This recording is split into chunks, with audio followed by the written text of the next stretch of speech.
Max definitely one of the best mid laners in the C region. I think he might have a slightly smaller hero pool than other mids, but what he's able to do with his hero pool is next level. So we'll see what he's able to pull out of the trick bag this time around. As I'm sure it might be a little bit difficult for Army Geniuses. Remember, last time we cast them, there was even some all chat within the team with some flaming, some cheeky banter going on, saying like, "How can you expect me to play with this position one Venge?" and just flaming a bit of TB. Why'd they ban the Venge, honestly? Are you really worried about DB playing a one Venge? I feel like you're not. Oh, don't do the man like that. But Radiant yeah, team I feel ban. like you want to let that one Venge through as much as possible, just because it doesn't scale. Three Venge I think is still plenty strong, but not the way that they like to play it for some reason. They're going to go a Juggernaut instead, much more likely of being this position one hero into a Tide Hunter. There's some solid kill threat there, especially 10 when you pair it seconds up remaining. most likely with this silencer. 5 seconds remaining. It could be a silencer mid though, and Conquer 3, Mirana 4, and they still have yet to show the 5. They You never have, know. yeah, they've got a lot of flexibility, which is nice on Army Geniuses. They've got the 24th pick as well to enable that. I am very worried though with how, like, you are reliant on your Conquer Mirana combo to find kills, and I don't know if Jug, I mean, his lane's going to be pretty good versus Tide, but I feel like Polaris with how they can, like, Radiant's lineup just looks easy to execute, and you also scale much better into the late game. So this has me a little bit worried for Army Dire team Geniuses. ban. The bands. The Huskar, the Meepo, gone from the equation. I mean, when you played so many games today, you just want those easy victories. You pull out a Huskar, a Meepo at any stage. You'd love to have that. 10 seconds remaining. So what are we looking for Polaris? 5 This is seconds looking to be remaining. more than likely CML's hero. Potentially. I mean, we've seen him play a Radiant very good team Lion, ban. consistently Dire team landing ban. multiple hero Earth Spikes. You've got the Tide Hunter for the Ravage, but why not have two? I really like the Abaddon Man in particular. Just wanting to get rid of that potential for the Dispel against again another potential Kunkka Mirana lane. Are you in And then just agreement wanting that the Monkey King matchup is not as favorable versus the Jug? Because I thought the Void maybe was a flex 10 ban seconds for a remaining. position 5 to pair with the Invoker, but they banned the Sven out as well. 5 seconds Yeah, I remaining. like the Void one. The Sven, it's a bit each way, right? Like, yeah, they're very physical focused. I wonder if we'll ever see like a support Sven come back again as well, right? Or if it's just ever going to be this hyper carry, which it feels like it is still the flavor of the month. Team pick. Wow. I mean, it could be a support monkey though. We've seen it plenty. I feel like it's a boomy style of hero as well. Okay, so Army 10 Geniuses, let's see seconds how they remaining. can look for their flexibility. Does the Terrorblade pick 5 seconds remaining. deter you from going the Conquer Mirana lane and then putting the Silencer mid? Like, what do you feel like they're now looking for with what Polaris have revealed? Oh, they need high magic damage right now to try and deal with this Terrorblade, because right now they got basically none outside of that Silencer, and I feel like the Silencer is now much more likely to be a position 5, paired together with the Juggernaut for that slow. It's going to be decent against the Tide Hunter, and I mean, none of these heroes really like playing into the Silencer. He's going to be able to outrange them, or you've got that turnaround kill potential for the Lion. So what sort of magic damage can we look to get to deal with this TB? That'll You do. may now select your heroes. That's quite the pick. That's a very good pick. Huh. Gives you the magic damage. I feel like I have some bias towards Sand King Mirana. I feel like we've seen way too many games where this combo just destroys in the lane. And I mean, Lion is going to have such a rough time. It has to be two 1v1s in the Radiant safe lane where CML needs to somehow pull the Mirana away from the Sand King, because if they're playing kind of hand in hand where they can easily get the burrow into arrow, then whoever is in a compromised position, they will be penalized. So it gives Army Geniuses an easier pick-off potential, but they, I feel like, still lacking the teamfight prowess to go into Polaris. Yes, you've got Epi. Yes, you've got Boat and Global, but I don't believe this is enough. What do you, how do you feel? I'm feeling more confident about Polaris's potential to scale, but I mean, they do have a lot of ways, right? Like I think the first few rotations around Epicenter and Global Silence, particularly pre Manta Style and the Terrorblade, are going to be so important. You know, when he has absolutely no way to get out of that combo, because you are still lacking in defensive supports. You know, sure, you might have stuns, but there's nothing in the sense of being able to get off an Aphotic Shield or a Guardian Angel or a False Promise or anything like that to be able to predict the TB. For battle. Natsumi as well, even through his time at Neon, he was a big TB picker, so it's not like he's unfamiliar with the hero. So it's going to be important for them to try and punish the timings as well. And of course, we've seen Mangdaya pop off time after time after time. So we will see what he's able to do against this Kunkka, because I think that's really the lane that needs to stomp the lane, and he has all tools to be able to do so just with a hero matchup, but you never know. You know, we could see another great performance come out from Mac. We could.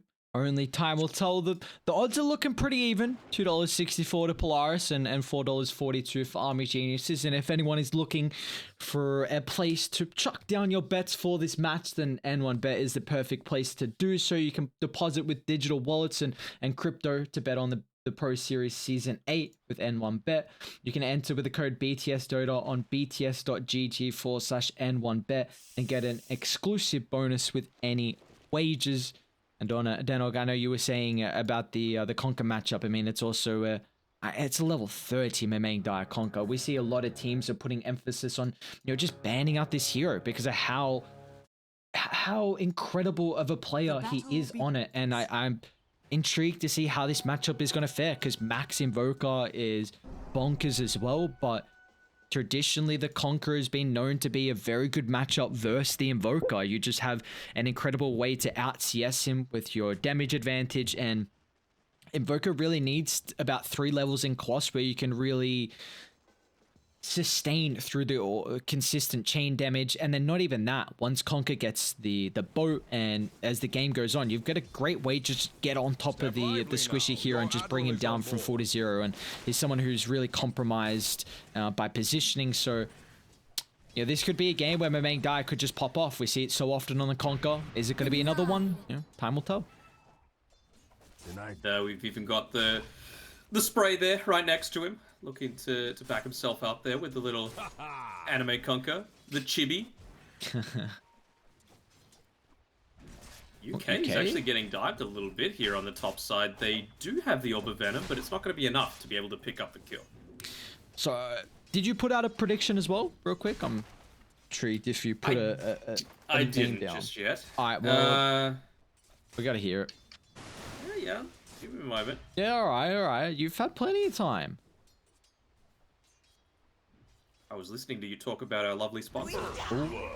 Bottom lane, Natsumi. Yeah, I wish that kill came. I was about to say Army Genius. Yeah, you were about to say. I was going to say Polaris before that kill.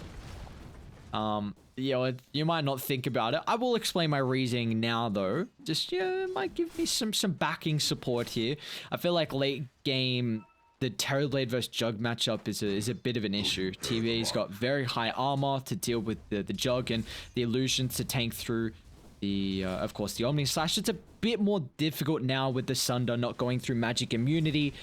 So that's really the one thing that can come into play, but I think Terrorblade overall in this matchup's very, very solid. You've got great ways to enable him, the Gush, the Alacrity from the Invoker. Now, I do think Army Geniuses have a way to take this game with just getting pickoff after pickoff and transitioning into a very, you know, solid mid-game timing, where Radiant are going to be pretty reliant on their cooldowns as bottom lane. We'll see Army Geniuses pick up their first kill for Wommy. You are king See, the reasoning I was leaning into Army Geniuses is I feel like, like I said before, as UK is actually getting dived a little bit here. No points in the Boundless yet, so I wonder if Boomy might be in a bit of trouble. Healing Ward, is it going to help him enough? Oh, micro the healing ward. No, Boomy got it. Oh, that's where you tip DB, man. You're like, micro better. Army going down. See, I was really thinking that basically all of these lanes, in my eyes, are Army Genius favored. It might not have turned out that way so far, but, you've got double stun. Sure, you might not kill the Terrorblade, but the Lion should be in a lot of difficulty. You've got a Kunkka into an Invoker, which is very Kunkka favored. And then I feel like Jug Silencer as well is a very nice lane to be able to have. Okay, not even giving the boots of speed. Rotation from Boomy will turn this back around. This is the one thing that Invoker does have in his favor, that these early rotations can be enabled with the cold snap. So lovely play coming through from Boomy to help out the tricky matchup. And see, yeah, the lane's going a lot better for Polaris than I was anticipating. I mean, bottom lane, I always like to see Terrorblade paired up with someone who can enable kills when you have Metamorphosis. I think, like, it's a huge spike in damage, and quite often it's just an extra little bounty gold you can get in the lane whenever you have this available. So we see the Crystal Maidens, the Lions. Tusk was always a good hero to pair with him. Just legitimately any stun that you can drop down instantly or slow to get a kill with meta is a huge fan of. But now with this on cooldown, we might see Army Geniuses put a little bit more of a statement from their own in this lane. I'm in agreement, but I feel like, these heroes like the Lion against top the lane. We got some Mirana battle lane breaking out, UK. Fall to the Boundless Jingu. DB, unfortunately, not enough in the Blade Fury to be able to continue to chase down the Monkey King. So he's continuing to have a very strong start. They could just look to go again. They will. Gosh, unfortunately on cooldown, but Boomy can definitely win the trade. And DB, there's no escape. They can just jump in and do their own thing, as Boomy says, and that he is. No hiding indeed. 3-1-1, and Polaris dominating top. Yeah, slow coming out from the Gush, from the, the Primal Spring. Also having that Orb of Venom. It's only going to become harder from here now. With the extra, the Primal Spring now slows for 40% instead of just the 20%. So it feels like this Silencer, unless you are having a dominant start to the game, you can start to get run over fairly easily. So even now with a Tidehunter, with those few early kills, he's got the Hood of Defiance, for God's sake, so he's in no danger of dying. They're trying again on Mamang Dyer. They'll hold the Tornado thanks to the Boundless setup, and that they will. Simultaneously down bot. Look at a double kill to Polaris. Right. What? I don't know. These lanes have gone nowhere near as well as I thought they would have for Army Geniuses. I thought they had at least 2 lane draft victories and maybe 1 tied at worst. So the fact that they've lost essentially every one of the lanes is You're a loser. I'm baffled. How is this happening? And Sand King's going Veil as well, so I mean, I feel like they need to buff up the magic damage, right? How are you going to get through a tide? How are you going to dish out enough damage to kill the TB super early on?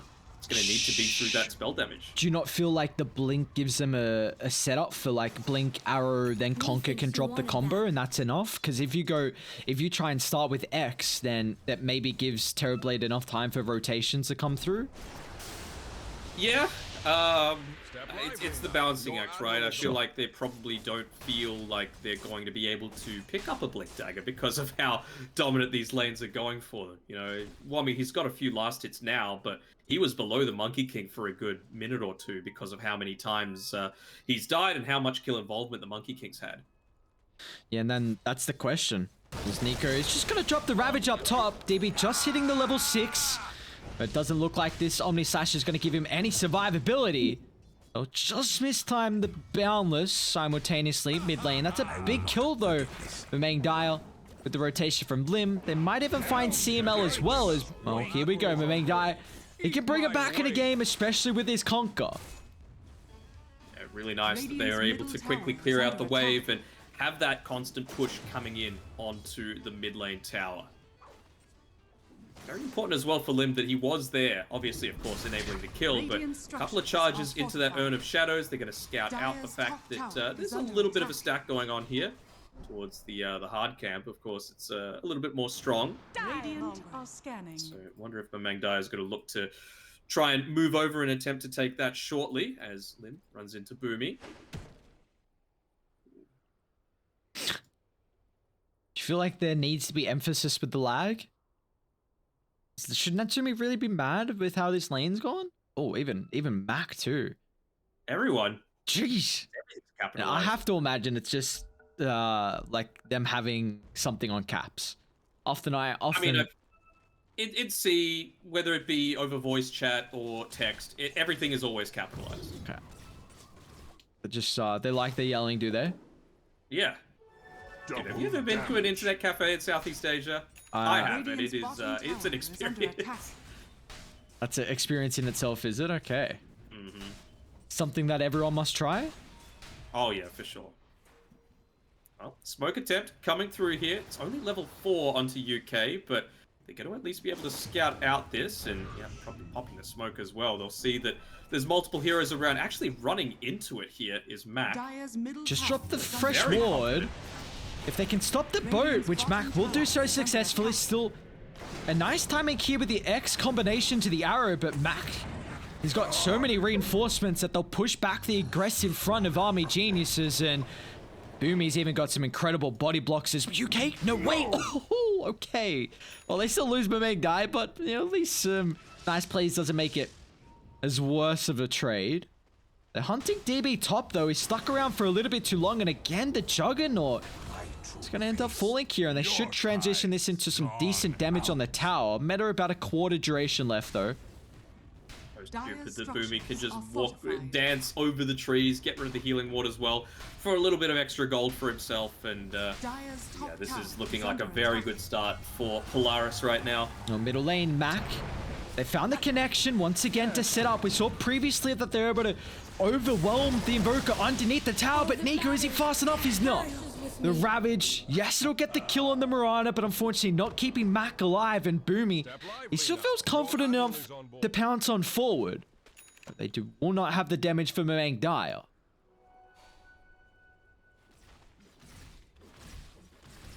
Again, it's what you expect to see coming through from a Mangaya, obviously. What a... Oh, okay, never mind. It was cute enough, but they probably still would have got chased down. So it was an Omni Slash rate drag to the creeps and instantly hex, but you'll still die, so overhyped for nothing. God damn. And now Wami up top. Kill attempt on Wami. Do they have detection? They do. Pretty tanky though in the sandstorm. See how hard it is to kill him off. Maxed out with Veil, the damage is stacking up, so Mac's got to be cautious on how long he sticks around. He's full Quas though, he'll be fine. Bottom tower is under attack. Even going Quas into the Midas as well, so enabling the scaling from him. Knowing that, like you said before, the Jug v TB matchup going to be very hard for the Juggernaut, but if you've got two legitimate cores to deal with, it's even more difficult. Dire's middle tower is under attack. Eventually look to set up here onto DB. You've got CML just sitting underneath the tower on the bot side as Lim goes down again, with his Finger of Death available. Wami just TP'd in. Again, they've got detection. He'll get the kill on Boomy. He'll get some global assistance as well. Mamangdai looking for a cleanup on Mac, but unfortunately not finding the torrent to prevent that. And now Mamangdai is going to be cautious. He doesn't have enough mana for the boat. Will have to play his distance, get it from the bottle. I don't think you kill him off now yet, especially with the run buff coming into play. They won't give him the damage for Nico or Mac, and they've also have an extra reinforcement coming through, and this one's in Natsumi. That's a big +1 here, especially with the Metamorphosis damage, so now they can clean off and not have to worry about the run buff. They'll get the tier 1 tower, prevent any extra +1s for Army Geniuses, and they'll slowly block off any escape route that UK has. And the supports just went and killed the Juggernaut. Wait, what? Like, CML and Booby just roamed around and killed DB like next to his tier 2 tower. What's your opinion right now on the Monkey 4? Because we haven't been able to watch as many games where teams have played it in that role. Let's hold that thought a second. Burrow set up. Coltsap actually preventing the arrow, but Mac still nonetheless going to fall to all the magical damage. But again, it feels like Nico is in the perfect position to at least get some retribution always.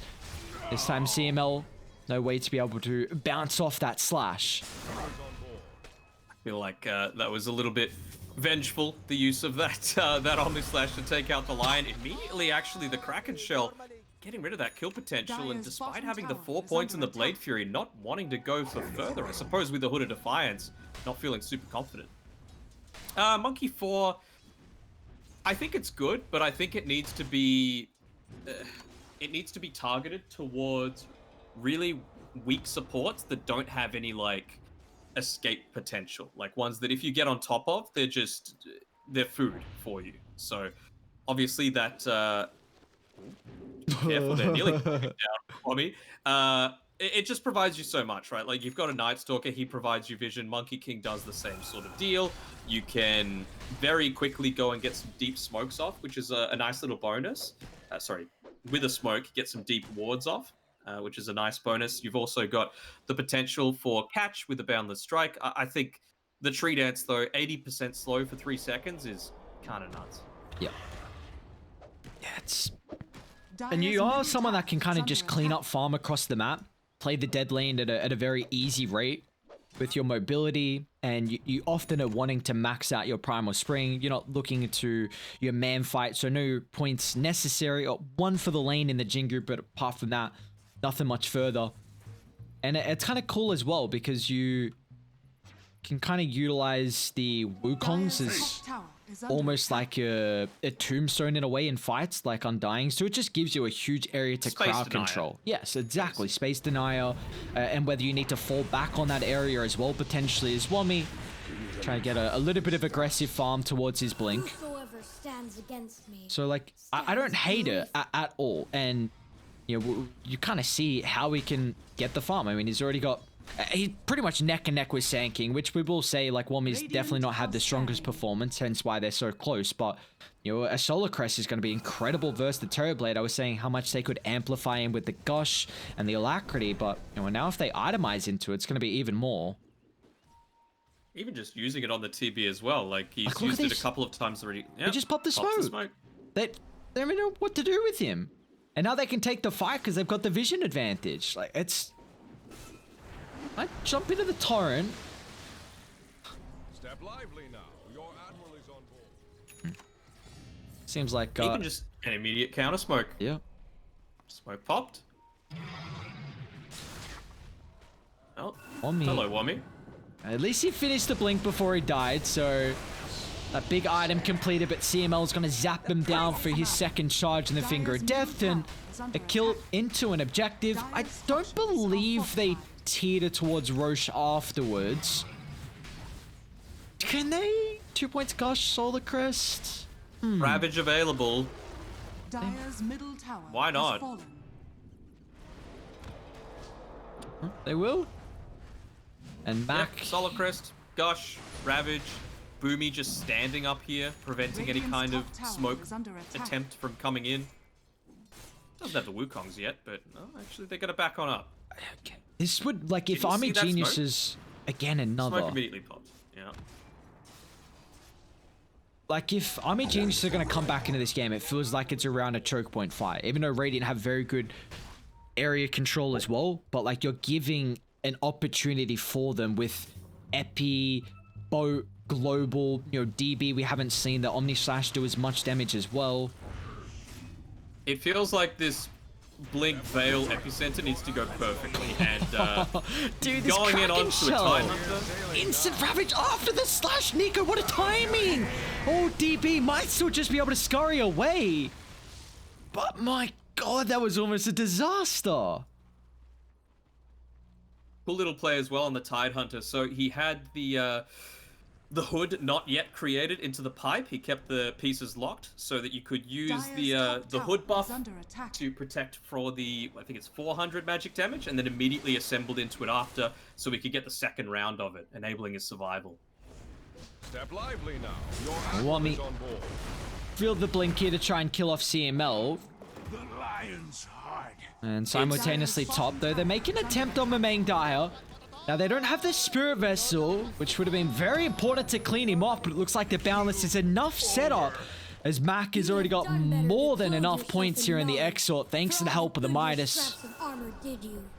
I mean, and that, like I said, the first Blink Veil Epi needs to be amazing. You get a kill, but it's onto the position 5 support. Like, it does not matter this game. That's done absolutely nothing to, you know, swing the game back in your favor.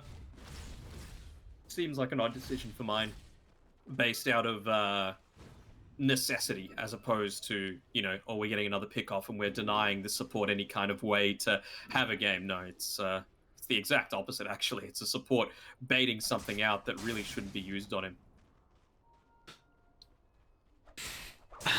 I'm trying to see if DB's ever going to hit a stage this game where he'll feel comfortable with fighting. Because, like, I'm still just worried late game versus the Terrorblade, so I'm trying to see if there's, like, a early to mid-game timing that he can really utilize. The one thing comes to mind is that at least you're not very reliant on a cooldown like Metamorphosis. Peace.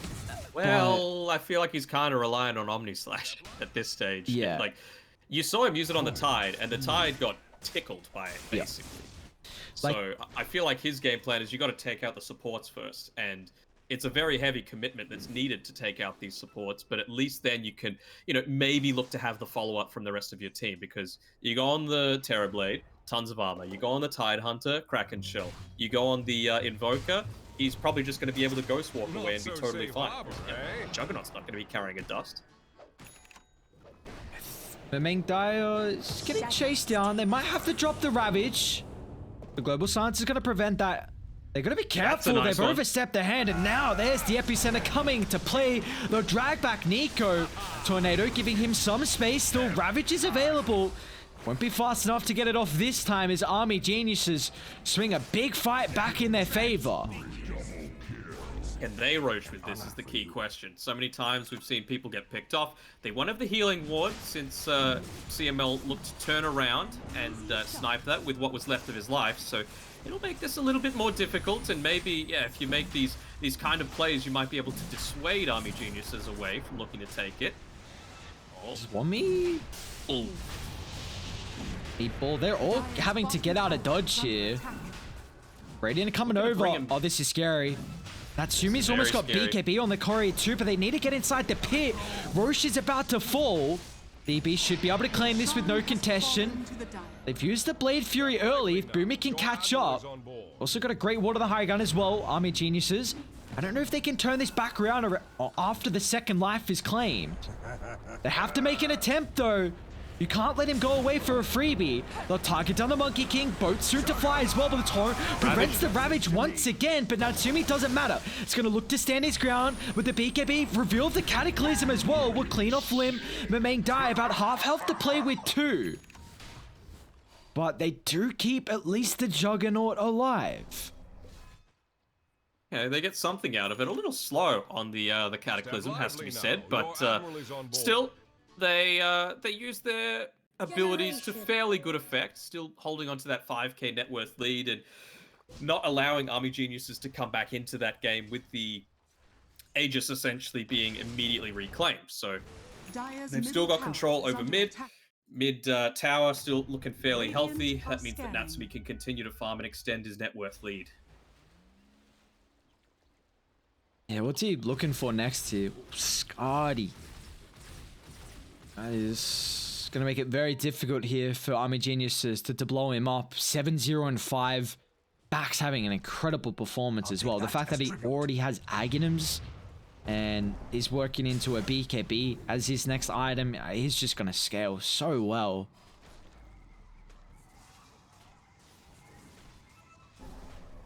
Does have to be said as well that DB, he opted for a pretty stat-heavy build with only 1 point in the crit. He's just going to try and chase down CML. Ravage and Meta's on cooldown, so maybe they feel enabled to take a small little skirmish here. Whip him on the back. That's a painful way to go.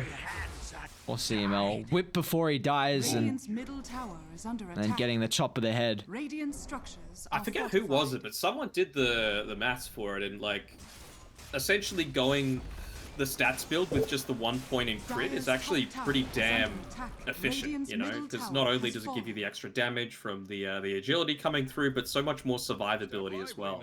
Your admiral is on Like board. the improvement from level tower is 1 under to attack. 4 isn't that big. Like it's only 15% extra chance to crit. Yeah, it's cool that They he's do finally get the tier 1 though. It's cool that he's put some more points in healing ward just for some extra Dire team are fight scanning. prowess, instead of just like an Omni Slash capability. He's looking to go into that Skadi as well, so eventually, when he's able to get in onto the Terrorblade, that's going to go a long way towards trying to man fight. It still does feel like they're lacking a bit of damage. top lane. It's all on Wami right They've now. caught up Mac here, CML, looking to try and counter Initiator. They're going to be fast enough to keep the Invoker alive. It looks like the Epicenter pulses will bring him down. It's a big rubbish to try and disrupt the team fight. Is it enough to give Natsumi time to beat them through? Because it looks like it's not, as Army Geniuses are preparing for round 2. Oh man, what a Nice play. timing. Nico. Your admiral is on board. Junk's got Omni Slash available, but can he catch them? That's the key question. And look at Boomy. He's just providing vision to his team, dancing along the tree line as much as possible. He was caught out by the Observer Ward, which is now just expired on that Tinker Ward spot. Still enables the safe retreat. Again, Wami just needs to have the perfect initiation every single team fight. This game is so heavily onto this Sand King's back. It doesn't matter that he died afterwards. You just need him to make sure that he's picking off those couple of key targets to start with. It's signs of life though for Army Geniuses. Like, it was getting to a stage where I was pretty worried if they were going to be able to get some foothold in this game, but we've seen almost back-to-back team fights where they've showed a capability to be able to hold their own, and now it's only a 2,000 net worth lead for Polaris, and you know, Mac has also fallen a little bit off in net worth considering, you know, how farmed he was previously. The main guy is taken over there, and he's gone into the tidal wave, so the Aghanim Shard, and looking for an Assault Cuirass as well for his next item. Now. Your admiral is on board.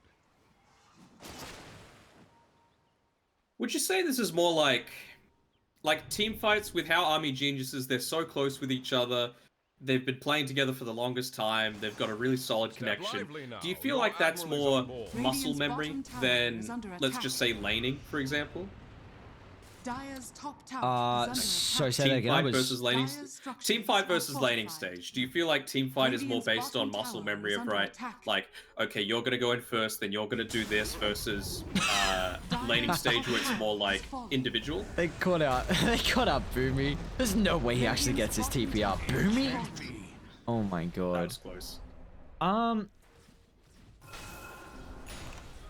Just because, like, Dire's I top feel tower is under attack. the reason I bring it up is, like we were saying during the draft, Yep. they have had to Radiant's play bottom 5 tower is separate under official attack. games before this one today. So I wonder how much that laning stage that didn't turn out well for Army Geniuses, has to be said, can be attributed to the fact Radiant that they were are just scanning. exhausted Sure. after all of this. But then once we get to this stage where, you know, this is Army Geniuses Dota, grouping up together, having good team fight after good team fight, and being able to execute their spells well around each other just is much more natural. Yeah, there's definitely the argument for that. I feel like chemistry is going to flow through any stage of Dota, though. Like, you have to have the individual chemistry. Not individual, I should say, like the pairing chemistry in the lanes. Like, your supports need to be able to work together from like the 7 to 12 minutes in a way. They need to, you know, the 5 needs to know how to play with the 1, you know, simultaneously. There's the jump in. It's only Wami. They're even going to lay down the global silence to give Wami some opportunity to escape. He's still actually going to hide out of the burrow at the moment.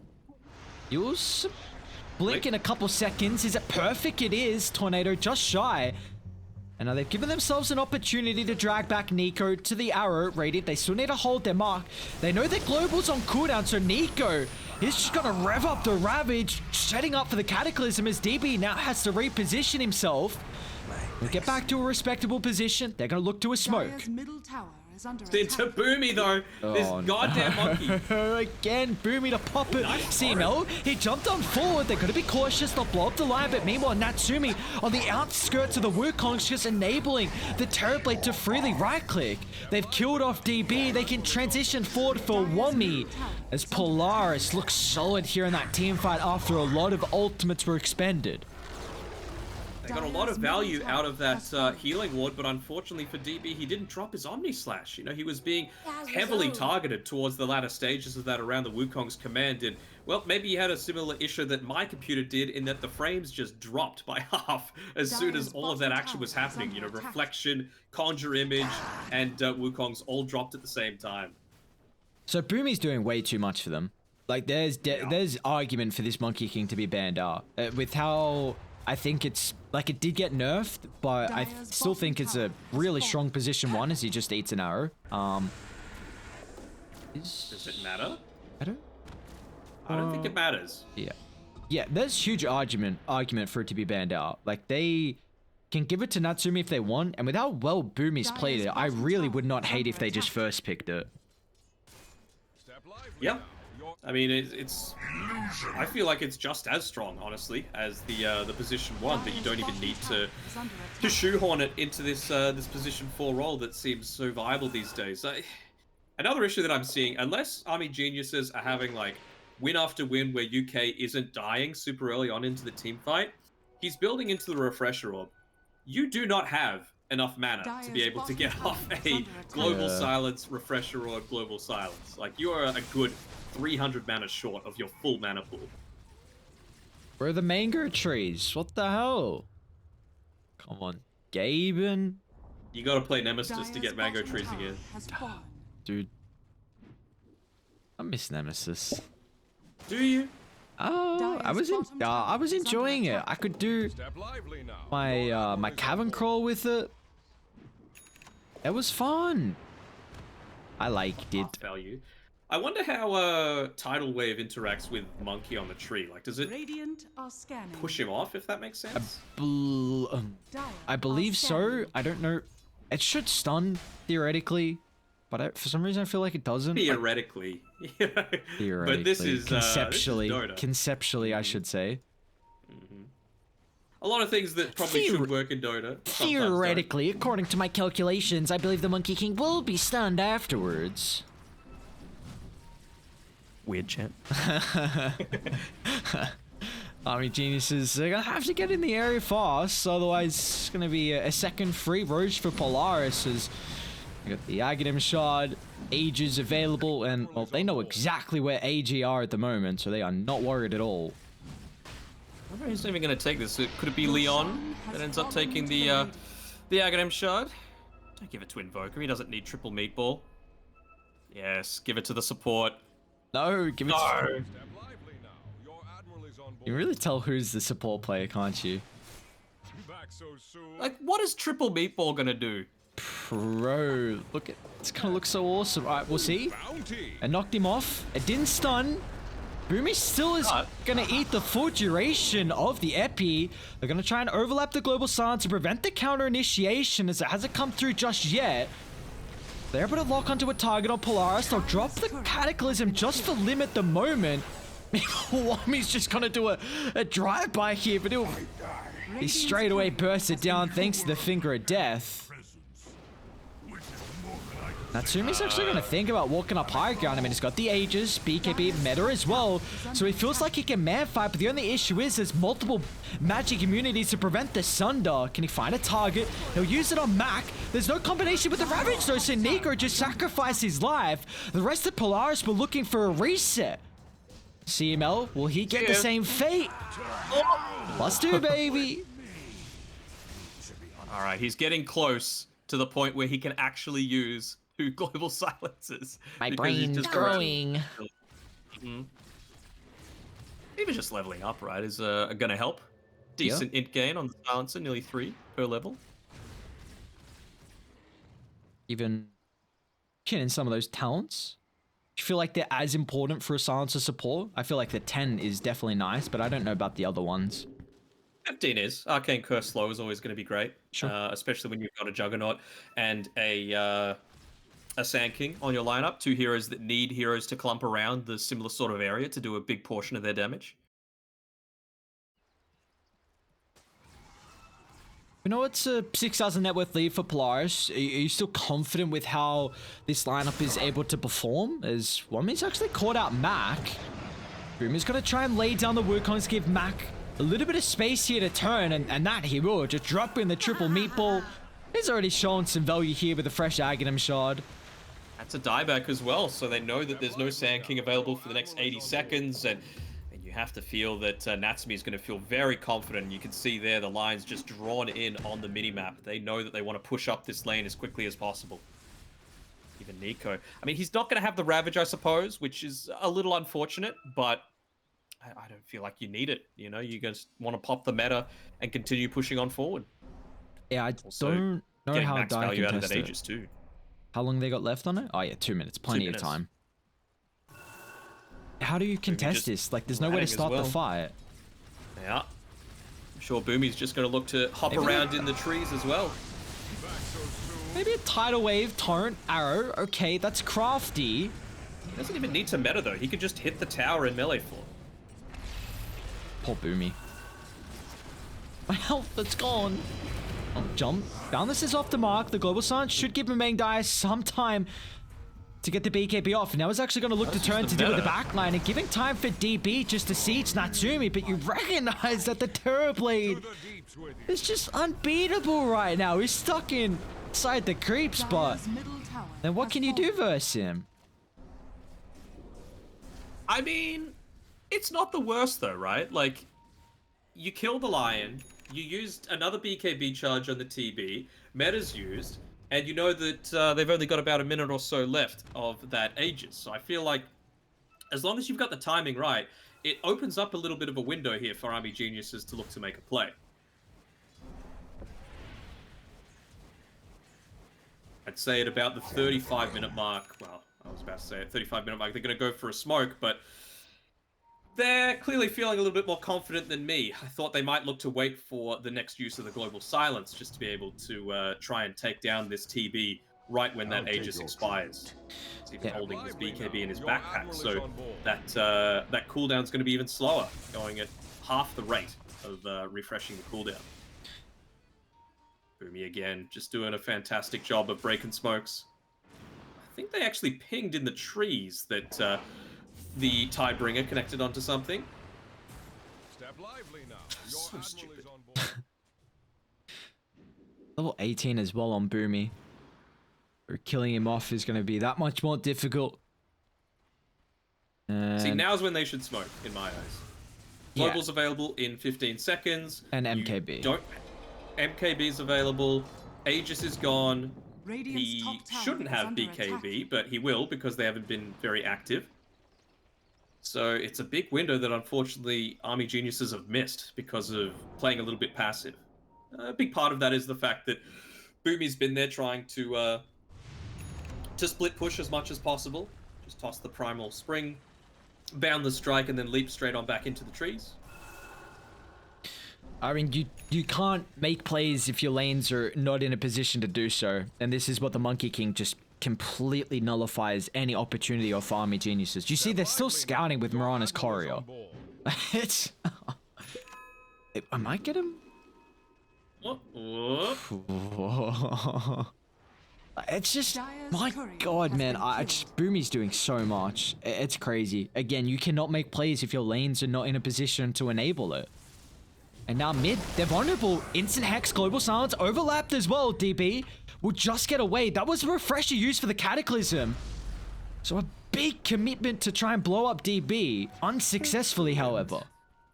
They do have a DD though, so maybe should look to make them feel somewhat more secure than they probably should. You've also got that refresher shard, refresher orb, freshly picked up onto UK. He went back to the fountain to make sure that he did have the full mana pool to be able to use it again. Smoke on smoke, Natsumi. Double Where's damage Boomy, though? rune. Oh, they just saw UK. He's got his own refresher as well for the fight. If they can bring him down, it's a huge component. They'll get the target. They need to protect him as much as possible. If you can just get the global silence off, UK will. But what's it going to cost them, though? as it gives him an opportunity to burst through Mac in the lane, but Natsumi now with the double damage and the metamorphosis. However, he's falling low. We'll get the Sunder off on top of Boomy. Now we can turn back. The torrent to control, but DB, is the damage going to be enough? They've already lost the Juggernaut. It won't even matter. It's an ultra for Natsumi. Give him the rampage, and they will. Oh, Natsumi. They even ended up pushing Nico away with that tidal wave on the Conquer, meaning that he didn't even fall down, and yeah, they could just look to convert that even further into more objectives. Luckily enough, they don't have the creep wave if you're an Army Geniuses fan, but eventually on the bottom side, the creeps will start to push in. And I think they're still going to take a little bit safe. Nope, never mind. Army Geniuses are just going to call it right now. I think the fatigue is getting to them a little bit here. Yeah, it's a long day for the boys, unfortunately. I mean, we still think they have a best of 5 after this as well. No, before. I think they already played it. That's the issue. That's, yeah. I mean, that is an incredibly long day, but they still have one more game. And for Polaris, though, just, what do you feel like was a big factor here on what was able to kind of enable their game 1 victory?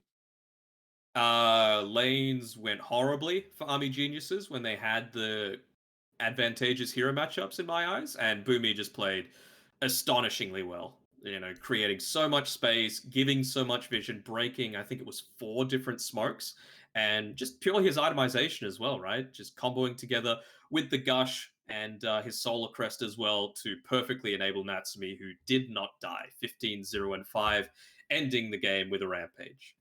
Ending the game with a Rampage and the highest damage dealt as well for Natsumi. Overall, Army Geniuses, they showed fight, they showed life, but it just was not enough to be able to bring it back into game 1, as like you were saying, Boomy, with how he was able to perform on the Monkey King. He was a bit of a fanboy throughout the entirety of the game, but I'm just intrigued to see now on second draft. Like, I actually really want to see the Monkey King again. I know it's a support that's getting a little bit more popular throughout Dota and throughout all the regions. You've got the flexibility, chuck it on the 1, chuck it on the 4, see how much Boomy could do. But not only that, the fact that, like you were saying, they won pretty much all 3 lanes, and lanes we thought they were not going to win. I mean, the Invoker Conquer matchup is not the greatest matchup at all on paper, but you're enabled by rotations, and we saw Boomy helping out early to offset that big issue. So Mac had an incredible game, and overall Polaris, just how they're able to perform in the team fights, and the fight selection they had as well was just on another level. But a Rampage to end it to secure game 1 here for Polaris. We'll take a short break, and when we come back, we'll have game 2 of Army Geniuses up against Polaris Esports.